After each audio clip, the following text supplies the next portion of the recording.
आप अलैहिस्सलातु वस्सलाम ने हिज्जतुल वदा के मौके पर 1.5 लाख अफराद के करीब हजरात थे, जिनसे पूछा कि हल बल्लगतु, मैंने अल्लाह का पैगाम तुम तक पहुंचा दिया है।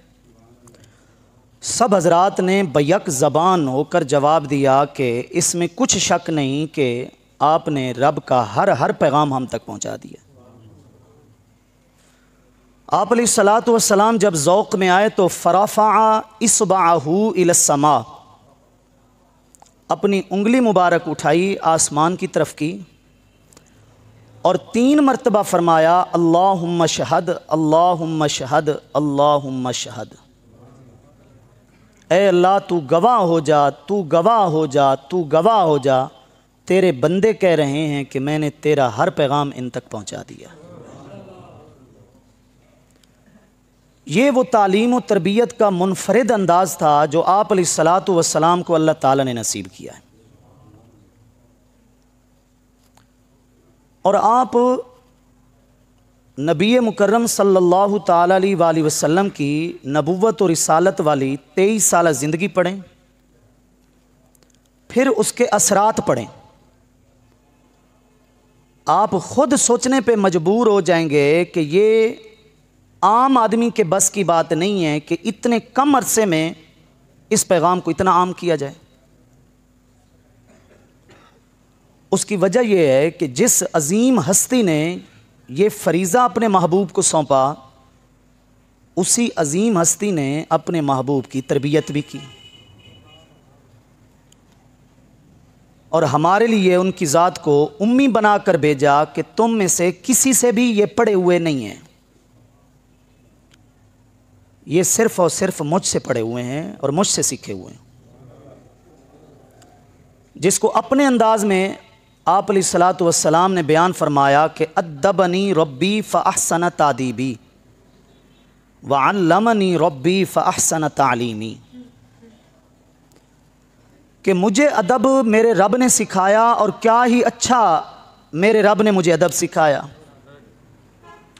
मेरी इल्मी तरबियत मेरे रब ने फरमाई और क्या ही अच्छी मेरे रब ने मेरी इल्मी तरबियत फरमाई। तो ये रब्बुल इज़्ज़त ही की तालीम और तरबियत थी जिसकी बरक़ात हमारे सामने आई कि आप अलैहिस्सलातु वस्सलाम ने पूरी हिकमत और पूरी मसलहत के साथ कम वक्त में रब्बुल इज़्ज़त का पैगाम उसके बंदों तक पहुँचाया। पूरी कायनात के पास इतनी अक्ल, इतनी दानिश नहीं जितनी अक्ल व दानिश अल्लाह रब्बुल इज़्ज़त ने अपने महबूब को अता फरमाई। आपसे बढ़कर कोई नब्बाज नहीं, मखलूक के अंदर रब के बाद आपसे बढ़कर कोई फितरत शनास नहीं। आप तबीयतों को समझने वाले थे, उम्मत के मुख्तलिफ तबक़ात को, देहातियों को, शहरियों को समझने वाले थे, जिसके मुताबिक आपने अपने मुनफरिद और अनोखे अंदाज के अंदर अपने रब का पैगाम उसके बंदों तक पहुंचाया। देहाती को बात कैसे समझानी है, जो नया नया मुसलमान हुआ है उसको क्या समझाना है, जो मुसलमान हो चुका है मबादियात से, इब्तिदाई बातों से वाकिफ़ है, उसको अगली बातें कैसे समझानी है। ये खासा आप अलैहिस्सलातु वस्सलाम का था।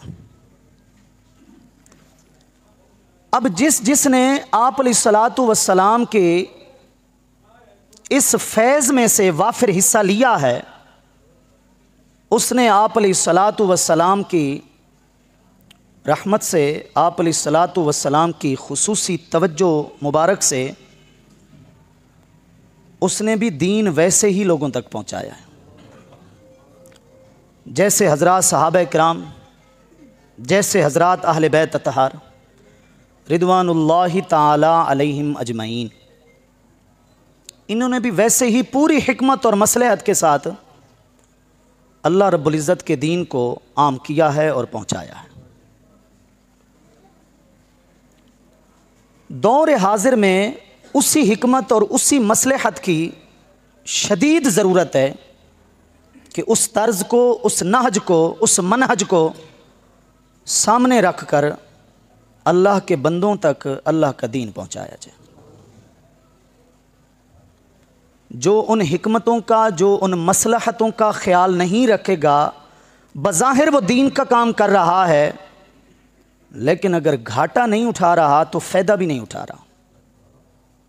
फ़ायदा उसी तर्ज में है, फ़ायदा उसी तौर तरीके में है, नफ़ा उसी मनहज में है जो मनहज, जो तौर तरीका आप अलैहिस्सलातु वस्सलाम ने हम तक पहुँचाया है, जिससे दीन का सही तस्वुर समझ आता है।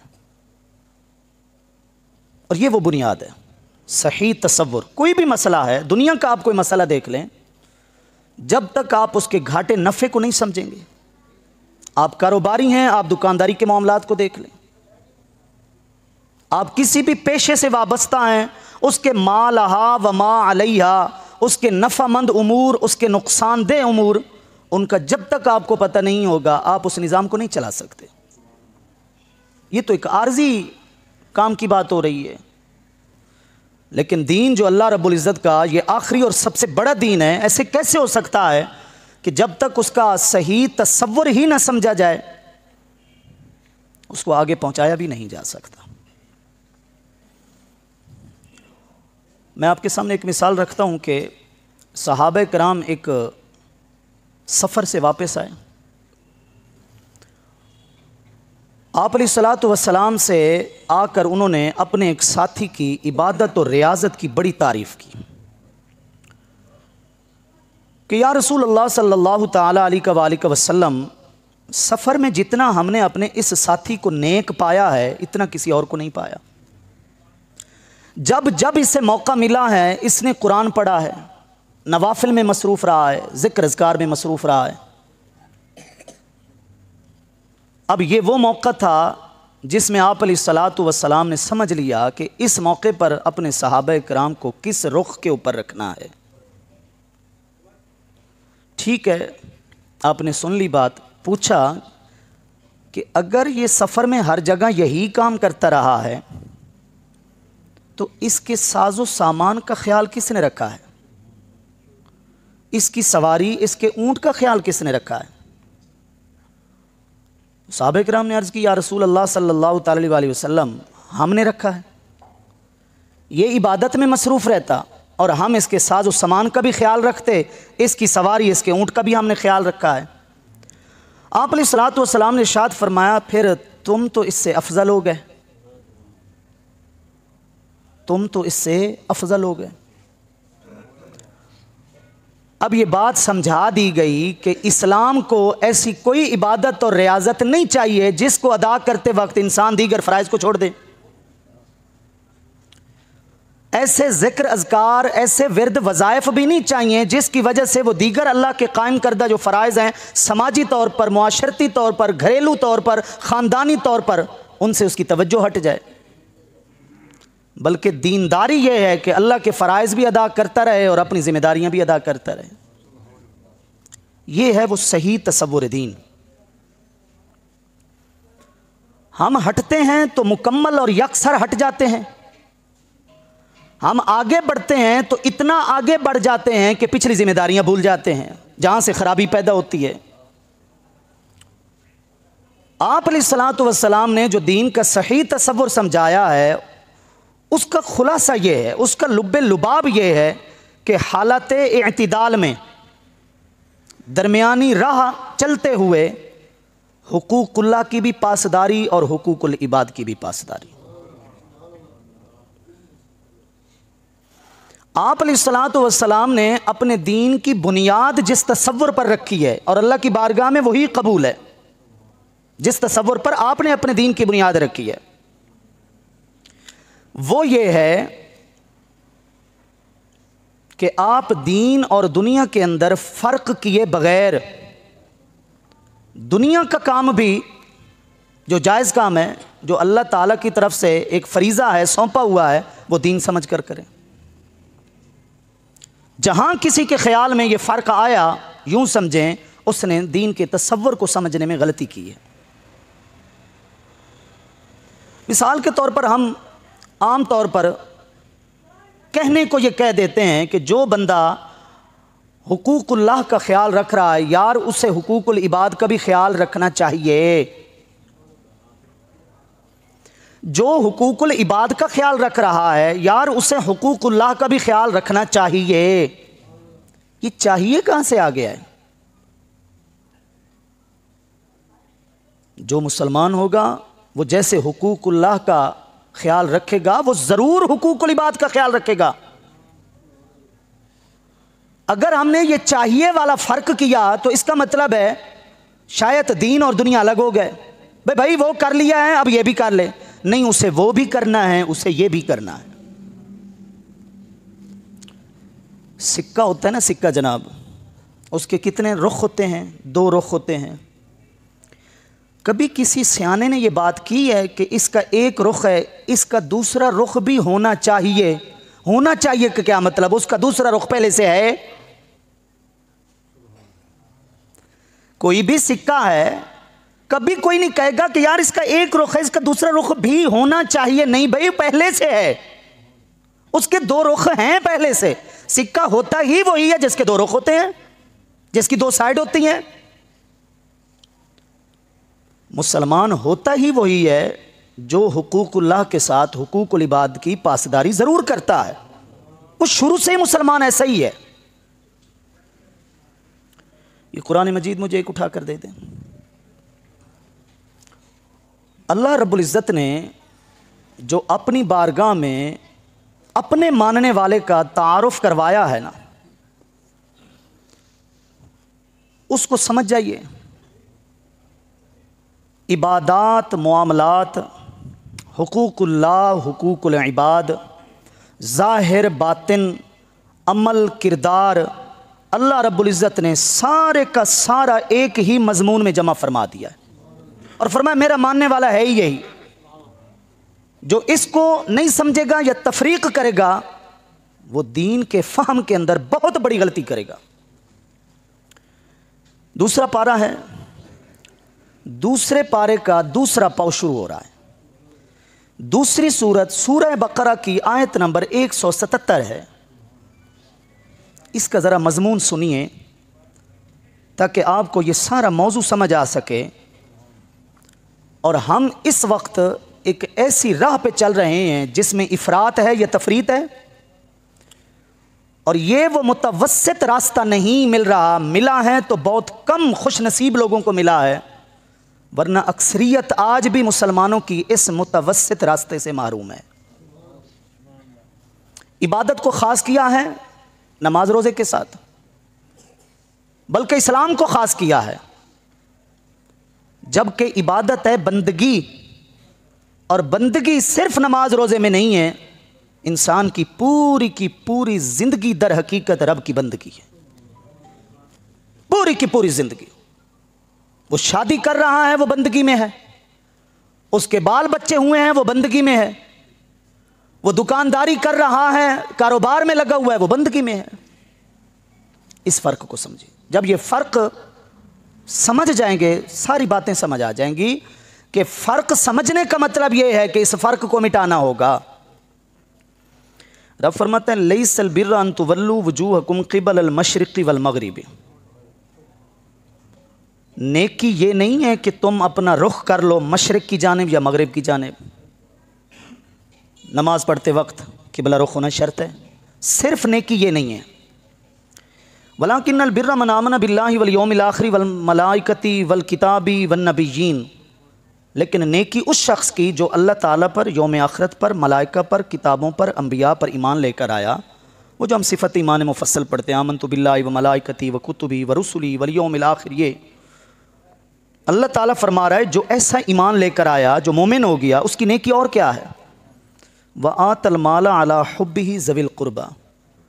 वो मजबूर होकर नहीं, वो रूखे अंदाज में नहीं, वो मोहब्बत में, रब की रज़ा में डूब कर अपना कमाया हुआ माल अपने ज़रूरतमंद रिश्तेदारों पर भी खर्च करता है। ये भी मेरी बारगाह में नेकी है। वल यतामा वल मसाकीन वब्न सबील। यतीमों को देता है, मुसाफिरों को देता है, मसाकीन को देता है, वसाइलीन हाजतमंदों को देता है, व फिर रिकाब गुलाम आज़ाद कराने में खर्च करता है, व अक़ामस्सलात व आतज़्ज़का नमाज भी कायम करता है, ज़कात भी देता है, वल मूफ़ून बिअहदिहिम इज़ा अहदू किसी से वादा करता है तो उस वादे को भी पूरा करता है, वस्साबिरीन फिल बअसाई वद्दर्रा सख्ती है, बीमारी है, तंगी है, सब्र करता है, वहीन अल बअस जंग के ऐन हालत में भी सब्र करता है, उलाइकल्लज़ीना सदक़ू ये हैं सच्चे मोमिन, व उलाइका हुमुल मुत्तक़ून ये हैं परहेज़गार मोमिन। इससे बड़ा कोई मोमिन का तारुफ हो सकता है? उसके तमाम पहलुओं को बयान कर दिया गया, जिसमें अरकान इस्लाम भी आ गए, उसका समाजी किरदार भी आ गया, उसकी ज़ाहिरी इबादात भी आ गई, उसके बातनी इस्लाह की भी बात हो गई। वलाकिन्नल बिर्रा मन आमन बिल्लाहि वल यौमिल आखिर। मोमिन की नेकी मेरी बारगाह में यह है कि वो किसी एक जगह ना खड़ा हो जाए, वो इन सारे मैदानों का शाहसवार होना चाहिए। बात हुकूकुल्लाह किया है तब भी वो नजर आए मैदान में, बात हुकूकुल इबाद किया है तब भी वो बराबर नजर आए मैदान में। ये अल्लाह रब्बुल इज़्ज़त का बयान है। और आप अलैहिस्सलातु वस्सलाम के बारे में मैं अर्ज़ कर चुका हूँ, जितने नब्बाज आप थे इतने नब्बाज कोई और नहीं। एक मिसाल सुनिए, मेरा कुदरती तौर पर जुम्मा के खुतबात में मौजू निकाह शादी ब्याह के सिलसिले में चल रहा है और पिछले एक अरसे से चल रहा है। जो हज़रात माशाअल्लाह हिस्सा होते हैं उनको पता है। उसी की एक मिसाल ले लीजिए। खुशी के मौके पर कोई गम की बात सुनना गवारा करता है? शादी हो रही हो, खुशी अपने जोबन पर हो और अचानक ही कोई आकर बीच में फौत की कुलखानी, फातिहा, इसाले सवाब, मैयत, कब्र, कब्रिस्तान ये जिक्र आकर छेड़ दे, तो आगे सियाने लोग यही कहते हैं कि यार तुझे यही मौका समझ आया ये बात करने का, खुशी का मौका है, कोई खुशी की बात सुना। ऐसा होता है या नहीं होता? लेकिन कोई आम आदमी की बात होती तो चलो मैं मिसाल ना देता, लेकिन बात दरअसल ये है कि खुशी के मौके पर मौत का जिक्र खुद आप अलैहिस्सलातु वस्सलाम ने किया है। एक बार नहीं किया, जब भी मौका मिला है किया है। ये भी हकीकत है कि आपसे ज़्यादा कोई सियाना भी नहीं है, दाना भी नहीं है, अक्लमंद भी नहीं है। किस मौके पर कौन सी बात करनी है आप अलैहिस्सलातु वस्सलाम से बढ़कर कोई और वाकिफ़ भी नहीं है। आखिर क्यों ऐसा होता था कि जब भी आप किसी का निकाह पढ़ाते थे और निकाह का खुतबा देते थे तो उसमें यह आयत ज़रूर शामिल फरमाते थे, या अय्युहल्लज़ीना आमनुत्तक़ुल्लाह हक़्क़ तुक़ातिह वला तमूतुन्ना इल्ला व अंतुम मुस्लिमून। ऐ ईमान वालों, अल्लाह से वैसे तुम्हें डरना है जैसा डरने का हक़ है, यानी अपनी इस्तिताअत के मुताबिक जितना तुमसे हो सकता है, और तुम्हारी मौत मुसलमान होने की हालत में आए। यह आयत कहाँ पढ़ी जा रही है? खौफ का जिक्र, डरने का जिक्र, मौत का जिक्र निकाह के खुतबे में, खुशी के मौके पर पढ़ने वाले कौन हैं? आप अलैहिस्सलातु वस्सलाम। आज भी जो हज़रात निकाह खां सुन्नत के मुताबिक खुतबा देते हैं, जो हमारी फ़िक़्ही किताबों के अंदर मौजूद है, तो वो भी ये आयत ज़रूर पढ़ते हैं। अच्छा, जितनी भी आयतें इसमें शामिल हैं जो आप अलैहिस्सलातु वस्सलाम पढ़ा करते थे, उसमें अल्लाह ताला से डरने का जिक्र फिर भी है। ये तो एक मौत का मैंने बयान दिया है, या अय्युहन्नासु इत्तक़ू रब्बकुमुल्लज़ी ख़लक़कुम, इसमें भी वही बात कि रब से डरते रहना। या अय्युहल्लज़ीना आमनुत्तक़ुल्लाह वक़ूलू क़ौलन सदीदा, ईमान वालों अल्लाह से डरना और हमेशा सीधी बात करना। ये आयत भी वो है जो आप अलैहिस्सलातु वस्सलाम खुतबे में पढ़ा करते थे। आखिर खुशी के मौके पर मौत का जिक्र क्यों है? यही वो हिकमत है, यही वो फितरत शनासी है जो अल्लाह ने अपने महबूब को अता किया। याद रखिए, जितना बिगाड़ खुशी में आता है और खुशी के वक्त जितना इंसान बिगड़ता है और उसके बिगड़ने का कवी अंदेशा होता है, इतना किसी और मौके पर नहीं होता। वो जो हज़रत अब्दुर्रहमान बिन औफ रज़ी अल्लाह ताला अन्हु फरमाया करते थे, बुलीना बिद्दर्रा फसबरना व बुलीना बिस्सर्रा फलम नस्बिर। हमें मुसीबत में आजमाया गया तो हमने सब्र किया, और हमें खुशियों में आजमाया गया तो हम सब्र ही ना कर सके। खुशी में इंसान बेसब्रा हो जाता है। बड़े बड़े समझदार लोग अपने घर की खुशी के मौके पर भूल जाते हैं। बड़े बड़े नमाजी लोग अपने बेटे की शादी में नमाजें छोड़ बैठते हैं मसरूफियत की वजह से जनाब। बड़े बड़े तहज्जुद गुजार लोग रातों को जागने की वजह से सुबह के तहज्जुद से हाथ धो बैठते हैं। क्या है जी जनाब, घर में वो खुशी थी और बहुत मसरूफियत रही। इस खुशी के मौके पर अगर मेरे आका ने मौत का बयान दिया है तो समझाना यह था कि मुसलमान की खुशी ठीक है, खुशी है, लेकिन उसका मकसद हयात कुछ और है। और खुशी में अगर तुम मकसद हयात भूल गया है तो फिर तो तुम हकीकी मकसद को ही भूल गए। ये है वो आपकी तालीम और तरबियत, जिस अंदाज को आपने इख्तियार किया और हर उस मौके पर जहाँ ज़रूरत थी आप अलैहिस्सलातु वस्सलाम ने अपनी उम्मत को तालीम और तरबियत से नवाजा। जैसे आप अलैहिस्सलातु वस्सलाम बराबर लेकर चले, उसी मसले को बराबर लेकर चलने में ही हमारी दुनिया और आखिरत की कामयाबी है। हज़रत आयशा सिद्दीक़ा रज़ियल्लाहु ताला अन्हा फरमाती हैं आप अलैहिस्सलातु वस्सलाम जब हमारे दरमियान बैठे होते थे ना, अपनी अज़वाज के दरमियान, इंसान घर में बैठा होता है, बेतकल्लुफ़ होता है, अपने घर में जब आप तशरीफ़ फरमा होते थे और बहुत मसरूफ़ होते थे खुशी में, अगर अज़ान की आवाज़ सुन लेते थे यूं उठते थे जैसे हमें नहीं जानते, हालांकि हम उनकी बीवियां थीं। अल्लाह का जब पैगाम सुनते थे यूं उठते थे हमारे दरमियान से जैसे हम अजनबी हैं और हमसे कोई जान पहचान नहीं है। क्योंकि अब ये मौका है इस बात के सबूत देने का कि घर भी ठीक है लेकिन रब के हुक्म से बढ़कर कोई और चीज़ नहीं है। अब इसका उलट देखिए, इस मिसाल को ज़रा दूसरे रुख में देखिए। आप अलैहिस्सलातु वस्सलाम ने इरशाद फरमाया मैं जब नमाज पढ़ा रहा होता हूँ और कुरान की तिलावत कर रहा होता हूँ, मेरा दिल करता है मैं तिलावत और ज़्यादा करूँ। हम जितने भी गुनाहगार हो जाएं, अगर कोई खूबसूरत आवाज़ में कुरान पढ़ता है तो ईमान के तार हिलते हैं या नहीं हिलते? हिलते हैं। कोई रगें थोड़ी सी फड़कती हैं या नहीं फड़कती?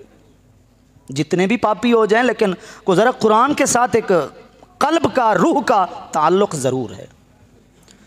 तो जिस हस्ती पर खुद कुरान नाजिल हुआ है उसका पढ़ने को कितना जी चाहता होगा। एक मरतबा आप अलैहिस्सलातु वस्सलाम ने हज़रत अब्दुल्ला बिन मसऊद रज़ियल्लाहु ताला अन्हु को फरमाया इक़रा अलैया, ए अब्दुल्ला बिन मसूद आज तू कुरान पढ़ और मैं सुनता हूँ। हज़रत इब्न मसऊद रज़ियल्लाहु ताला अन्हु ने अर्ज़ की अक़राउ व उन्ज़िलल कुरान अलैका, कुरान नाजिल भी आपके सीने अक़दस पर हुआ है और पढ़ूँ मैं? मेरे आका ने फरमाया इन्नी उहिब्बु अन अस्माअ मिन गैरी, आज दिल कर रहा है कि कोई और पढ़े और मैं सुनूं। आपको तो इतना ज़ौक़ था, आपको तो इतनी लगन थी कुरान मजीद पढ़ने या सुनने से। अब मेरे आका फरमा रहे हैं कि नमाज के अंदर जब मैं तिलावत कर रहा हूँ तो मेरा दिल करता है मैं किरात को और ज़रा तूल दे दूँ और ज़्यादा पढ़ूँ। लेकिन आस पास हमसायों के घर से जब किसी बच्चे के रोने की आवाज़ आती है तो चूँकि औरतें भी मेरे पीछे आई हुई होती हैं नमाज़ पढ़ने, तो नहीं पता कि किसका बच्चा अपनी माँ की याद में रो रहा है, मैं नमाज को मुख्तसर कर देता हूँ ताकि माँ अपने बच्चे के पास पहुँच जाए। ये क्या है? वो मिसाल थी कि घर में तशरीफ़ फरमा होते थे, अजान की आवाज़ सुनकर यूँ उठते जैसे घर वाले अजनबी हों। ये मिसाल है कि रब के कुरान पढ़ने में मसरूफ़ हैं, किसी बच्चे के रोने की आवाज़ सुनी, बर्दाश्त न किया और नमाज को मुख्तसर करके माँ को बच्चे के हवाले कर दिया।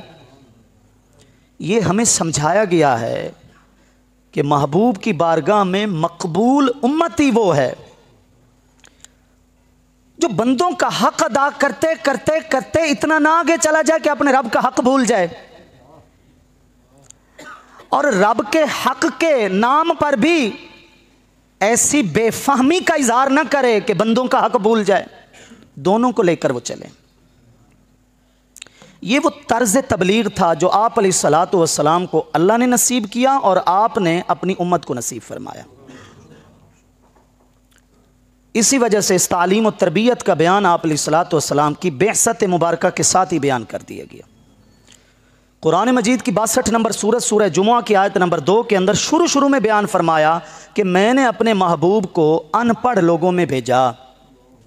ताकि मेरी किताब, मेरी दी हुई हिकमत पढ़कर तिलावत करके उनके मन को साफ करके उनकी तरबियत करके उनको पढ़ा लिखा फरमा दे।